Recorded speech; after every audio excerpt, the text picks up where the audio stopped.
Story time on Fallstreak. Here's what happened on the previous episode. I rest my palm in his, noting absent-mindedly how soothingly cold it feels. My hand's so small compared to his. Is he dead right now? There's so much shit to learn that you don't know about. A way to break the cage of mist that encircled Socotrine and expose the lands that lay beyond. That was what they wished for more than anything else. Is that so? It echoed a desire I carried in my heart, a desire Mother once held as well. The true catalyst behind the Master's revolution stems from the old aristocracy's obsession with breaking Socotrine's closed world dilemma. The Verloran Master's refusal to assist in this endeavor, despite having led the UL convoy to Socotrine, was a point of great contention.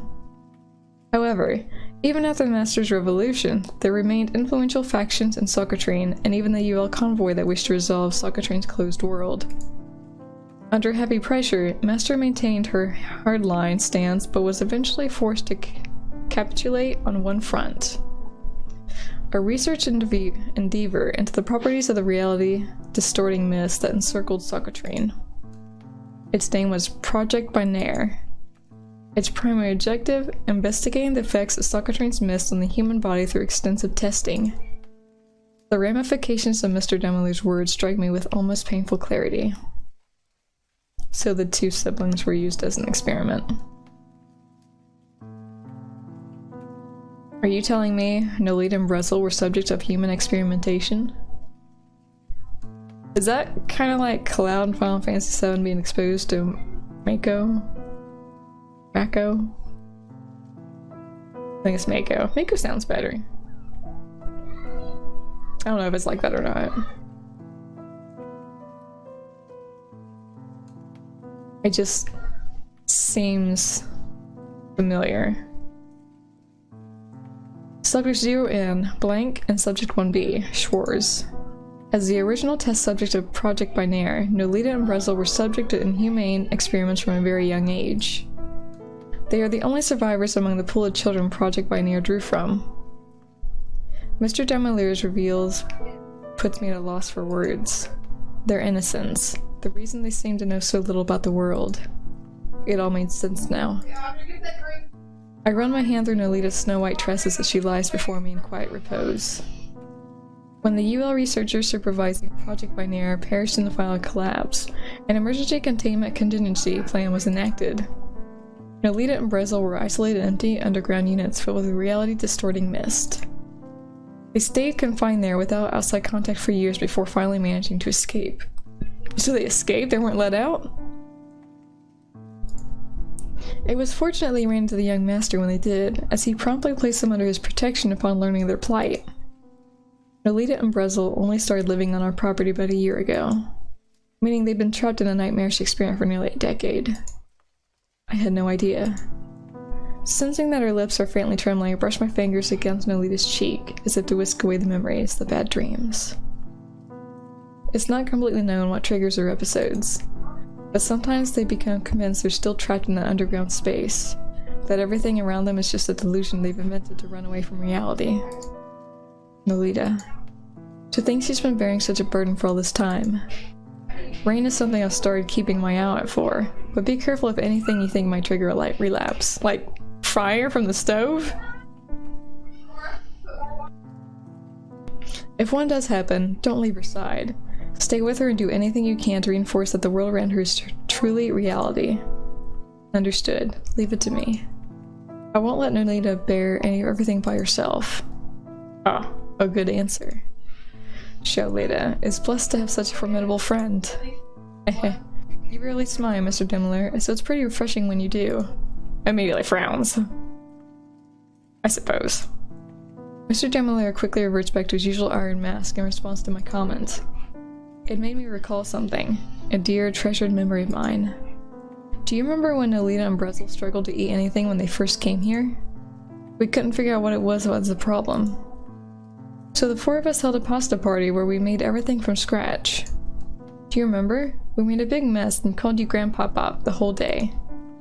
It was so fun and so delicious. So much that these two never had a problem eating ever again. It was all thanks to Supermaster Chef Demouleure. I suppose that did happen. Mr. Demolaire might be po-faced all the time, but he's actually very good at taking care of people, isn't he? I've lived a long time, after all. Suddenly, unable to maintain eye contact, Mr. Demolaire drops his gaze to the ground. A reflection lay within those averted eyes, a glassy mirror of one's regrets. Aid, you're making things worse. It was a gaze I was intimately familiar with, a gaze that often lined Papa's features. The gaze of someone chained by the past. I think it's okay, you know. It's okay to find a sense of family in us.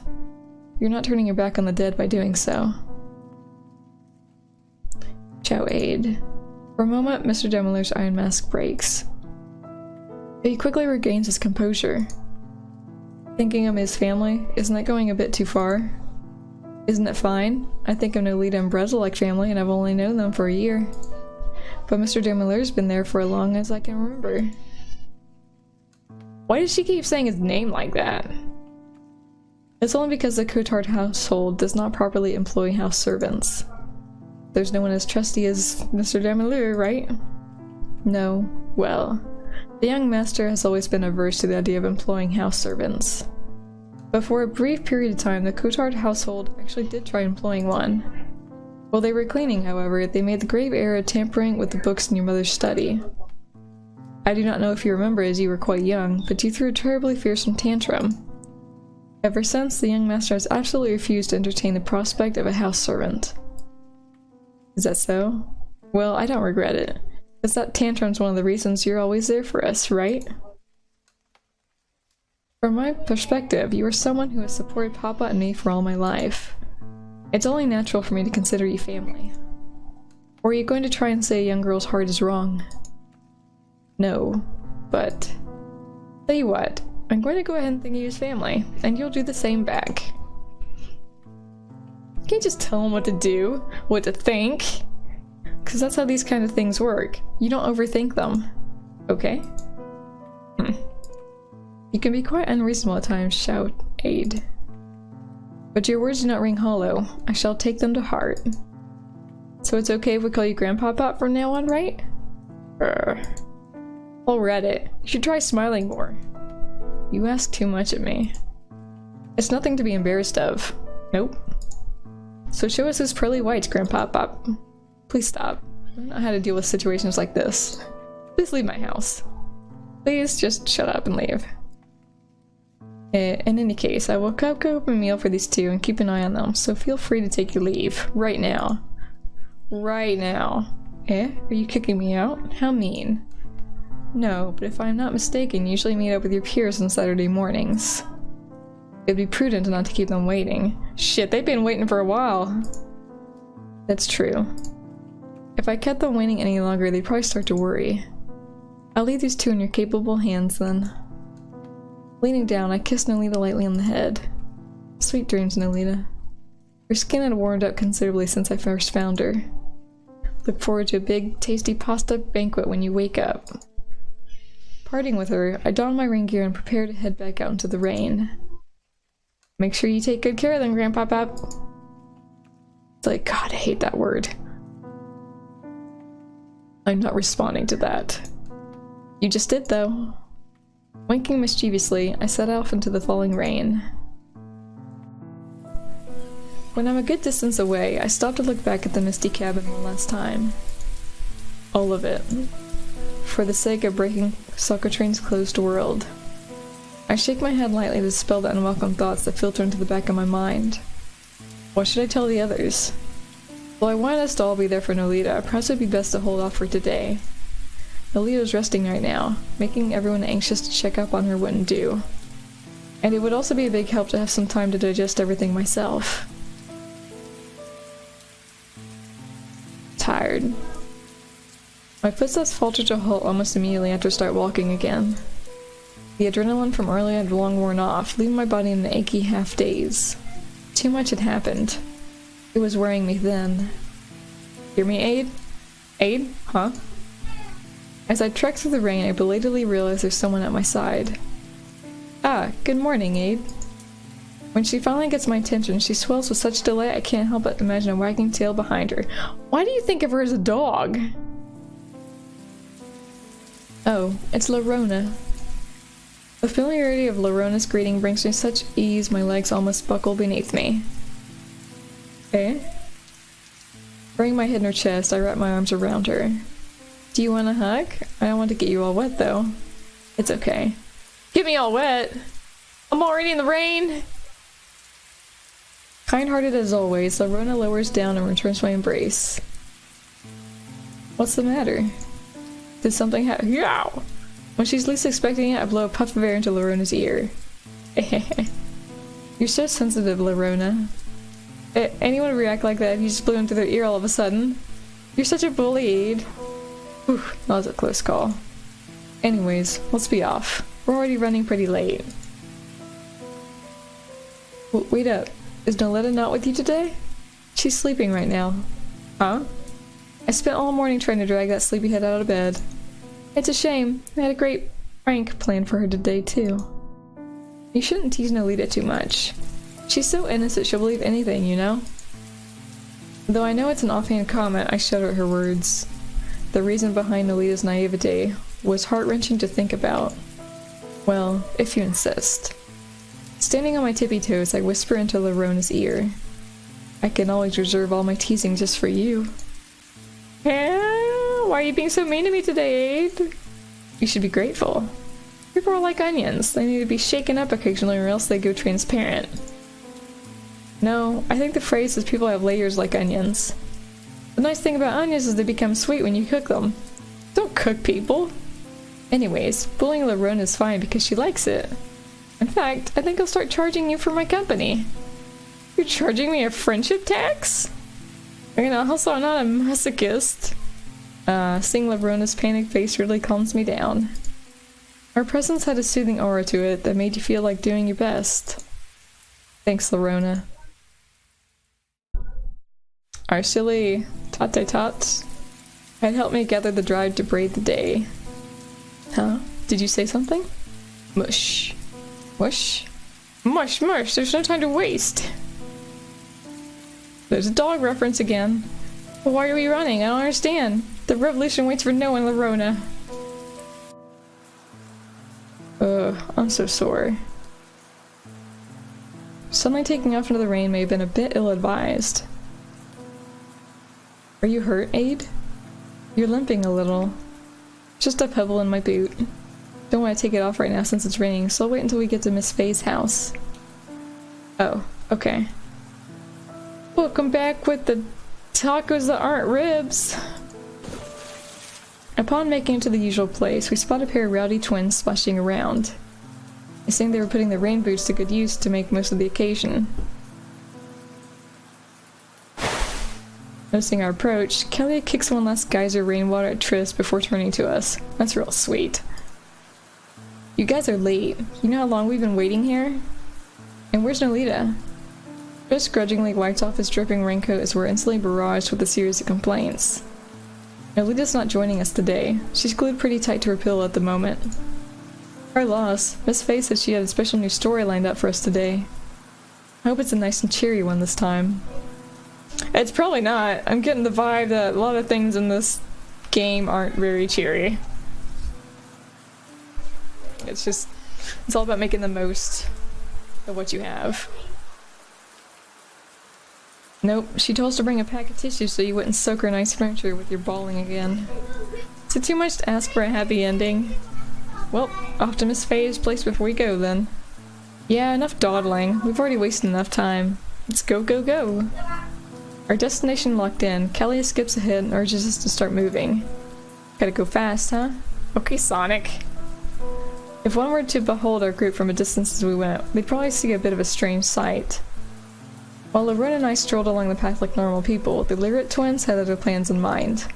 Kicking up streams of water everywhere they go, they hop to and fro like overactive bunnies. Rude. No, don't splash me!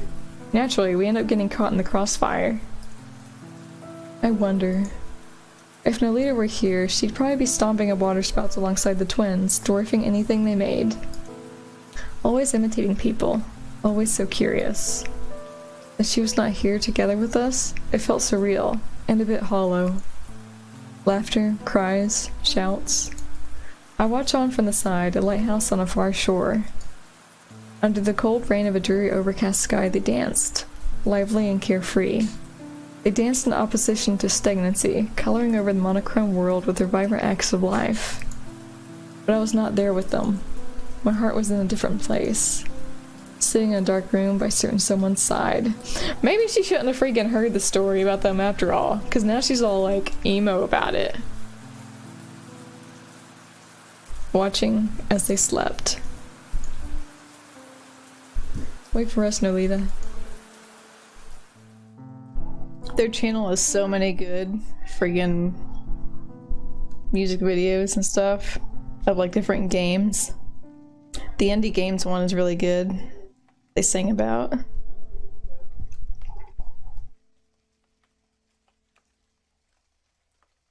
Triggered by the doors opening, a little bell chimes out to signal that guests have arrived.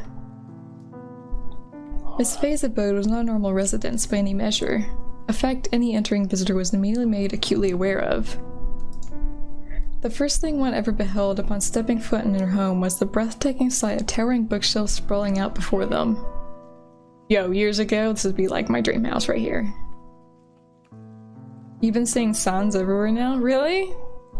I haven't noticed anything. I don't know how I found their channel. I think I listened to a music video of like another one. And I liked it, so I kind of scouted out their YouTube.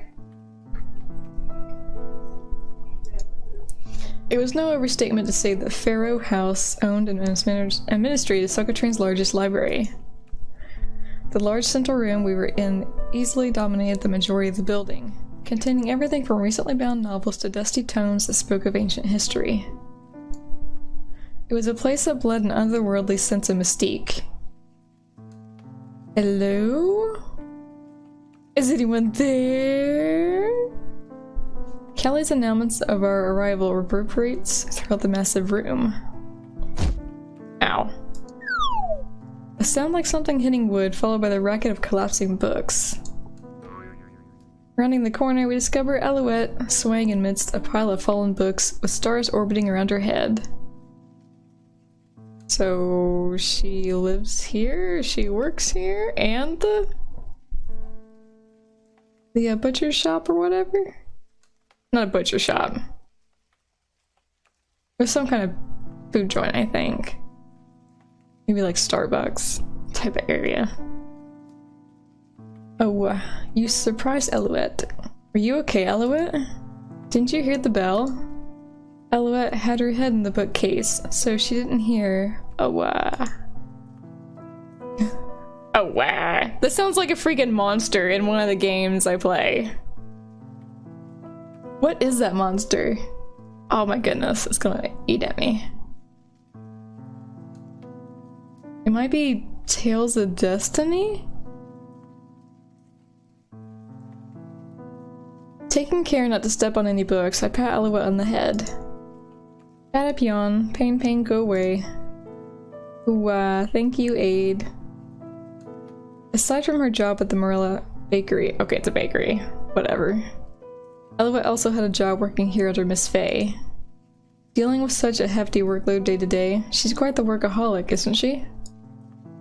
They're all out of order now. Turning to the nearby shelf, Alouette begins the painstaking task of reorganizing the books in the proper order. Yo, that would suck.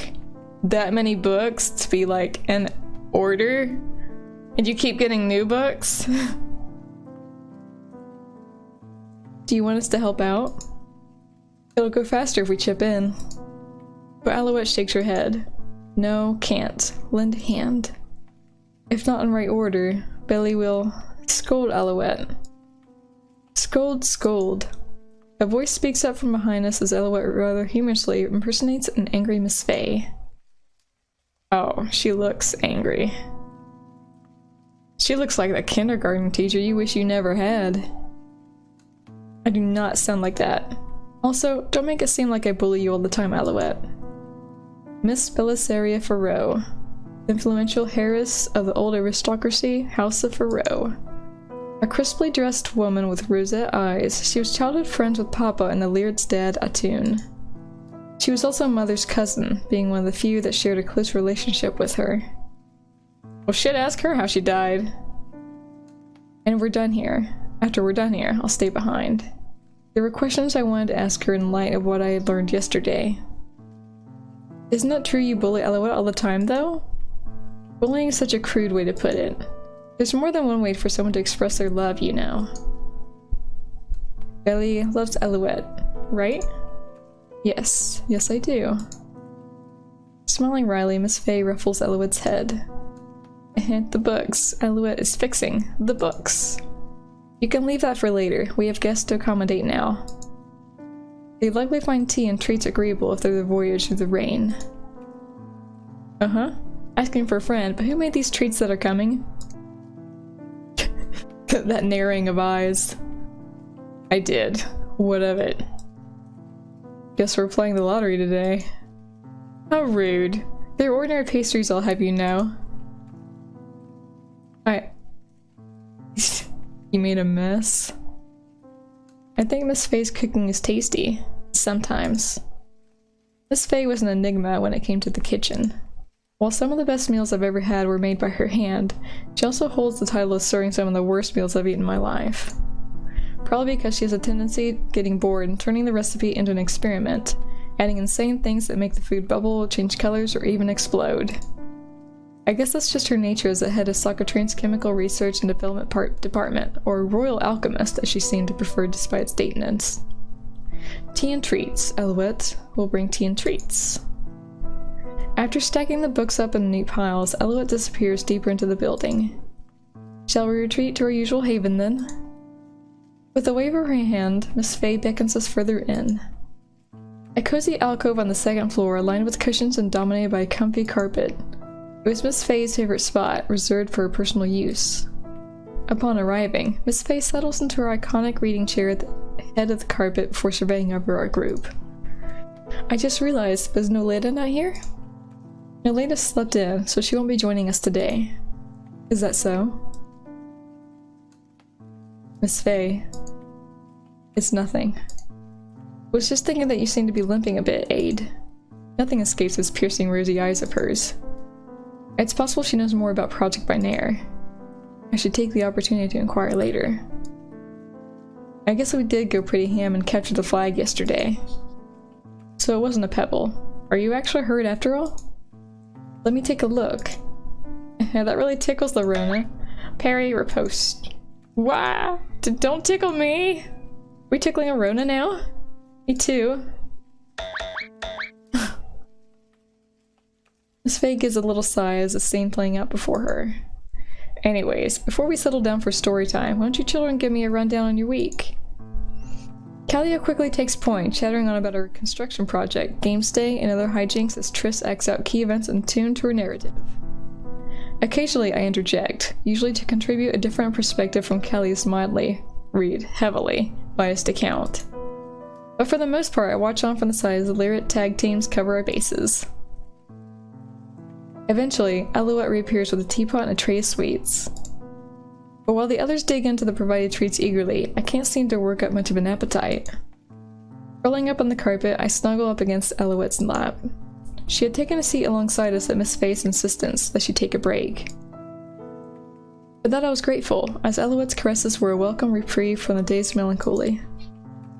I can't say I anticipated it, but Mother Nature's been kind enough to set the mood for today's tale. Once we conclude our weekly report, Miss Fay begins leafing through a weathered-looking book, causing the Lyrits to shift giddily in anticipation.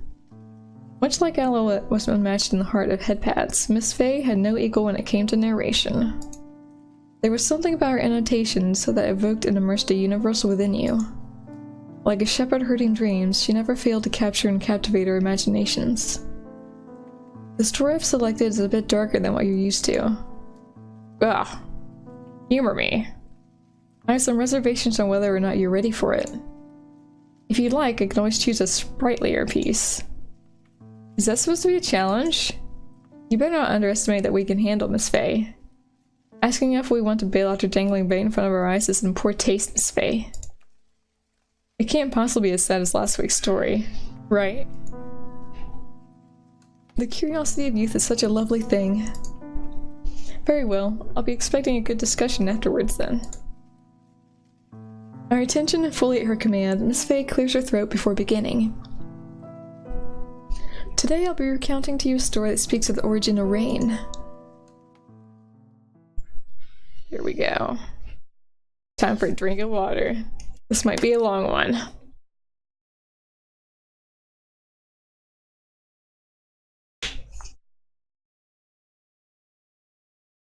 There once was a village in a faraway land. Its people lived harmoniously off the land, leading happy and fulfilling lives. Life was vibrant and full of color, and children played carefreely amidst chirping birds. But one day, the clouds disappeared from the sky and rain stopped falling upon the land. The rivers running through the fields dwindled and dried up, leaving nothing for the people to drink. Soon, even the crops began to wilt and shrivel away, causing the people to despair as food ran short. Eking out everything they could to make it to the next day, the villagers managed to endure. But no matter how long they held on, the rain did not come. No matter how much they entreated the heavens, the sky did not hear their prayers. It was when all hope seemed to be lost that whispers of a heavenly savior began to spread throughout the village. Somewhere in the nearby forest, where the foliage had remained green and healthy, there was rumored to be a goddess with miraculous powers. A goddess blessed with the ability to produce streams of pure, unadulterated water. Families with no options left clung to this mysterious rumor, searching the forest desperately for the fabled goddess. Then, one fateful day, a mother whose son was on the verge of death finally encountered the goddess of legend.